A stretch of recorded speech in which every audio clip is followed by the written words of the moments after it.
खड़े हो गए हैं, वो सारे सवाल जवाब मांग रहे हैं। तो जरूरत इस बात की है उन सवालों को लेकर के हम लोग आगे बढ़े।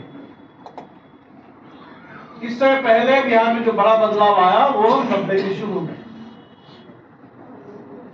पूरा का पूरा 80 का दशक। और हमारे बहुत सारे साथी कह रहे हैं, मैं थोड़ा बहुत उसमें फर्क करूंगा कि आज जो खतरा हमारे पास है सिर्फ इतना भर का नहीं है कि फिर बिहार को 80 के दशक में 70 के दशक में लौटा दिया जाएगा। नहीं, बिहार को कहां बिगाड़ दिया जाएगा हम किसी को पता ही नहीं है। हम सिर्फ पीछे की ओर नहीं जा रहे हैं, क्योंकि 70 और 80 के दशक में जो बिहार था उससे तो बिहार ने निपट लिया, उस सामंती धाक से तो बिहार ने लड़ लिया, उसको पीछे करते हुए बिहार आगे बढ़ गया।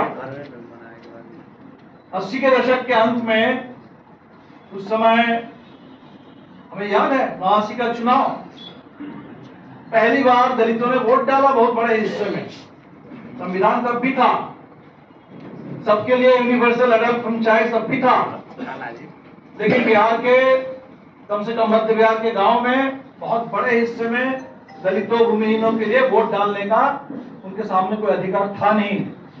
जैसा आप कह रहे हैं कि खटिया तो तब भी था, लेकिन बैठने की आजादी नहीं थी। वो आजादी भी किसी की इच्छा से नहीं आई, बहुत कठिन लड़ाई से, कुर्बानी से वो आजादी आई। इसी तरह वोट डालने का अधिकार तब भी था, लेकिन वोट डालने की स्थिति नहीं थी। तो लोगों ने पहली बार वोट डाला, उसके चलते वोट चुनाव खत्म होता है 89 में और शाम को धनवार बीता जैसे जनसंहार हो जाता है। दर्जन से ज्यादा लोगों की जान चली जाती है।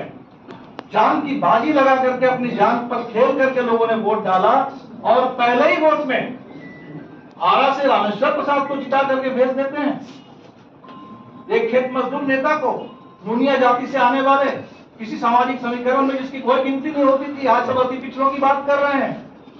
उस समय बिहार के गरीबों ने, दलितों ने, कमजोर लोगों ने, भूमिहीनों ने लाल झंडा लेकर के इसको स्थापित करके दिखाया। उसी दौर में मंडल कमीशन भी लागू हुआ, लालू जी भी आए। वो जो दौर था उस समय भी भारतीय जनता पार्टी का उभार था। राम मंदिर के नाम पर इस उन्माद की शुरुआत उसी दौर से हुई। उसी दौर में हमने उत्तर प्रदेश को फंसते हुए देखा। उत्तर प्रदेश पर बीजेपी ने कब्जा जमाया, लेकिन उस समय बिहार ने बीजेपी को रोका, हर संभव तरीके से रोका। हम लोग भी उस समय जब ये अडवाणी जी की रथ यात्रा चल रही थी, लालकृष्ण पटनायक जी थे उस समय, उनके नेतृत्व में हम लोगों ने भी मैत्री यात्रा निकाली और लालू जी ने भी, लालू जी मुख्यमंत्री बन चुके थे, उस रथ को रोका। तो बिहार ने रोका। ये खतरा तब भी था 80 के दशक के उसमें, लेकिन भाजपा के इसको बीजेपी ने, बिहार ने रोका। बातें अच्छी हुई, सामाजिक न्याय की बात थी, गरीबों के मान सम्मान की बात थी, लेकिन चलते चलते एक समय ऐसा आया, लोगों को लगा कि मैं बिहार में सब कुछ ठहर सा गया, बिहार एक ठहराव में फंस गया। और उस समय बिहार को गति की जरूरत थी और नीतीश जी गति की बात, विकास की बात लेकर के आए। लेकिन तब भी 2005 में नीतीश जी ने कहा कि हम 3C से कॉम्प्रोमाइज नहीं करेंगे।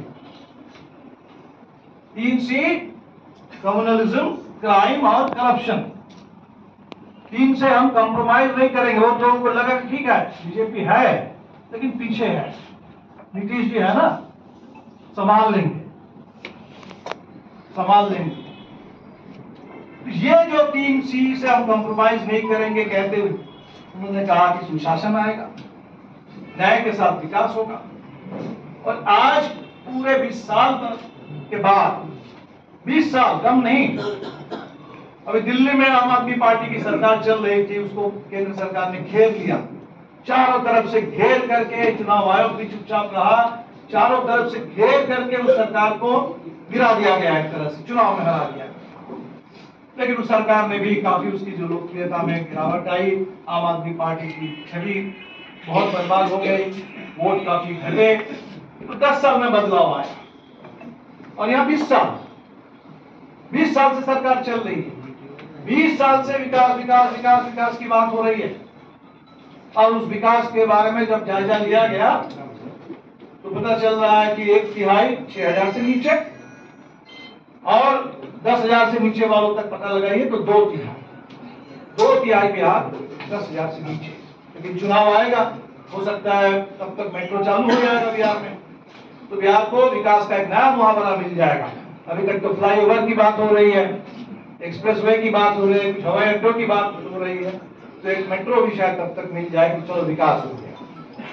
तो ये विकास के नाम पर जो बिहार में इतनी गरीबी, वो सवाल था, ये गरीबी क्यों, ये बेरोजगारी क्यों, ये पलायन क्यों, सुशासन क्या बात कर रहे थे।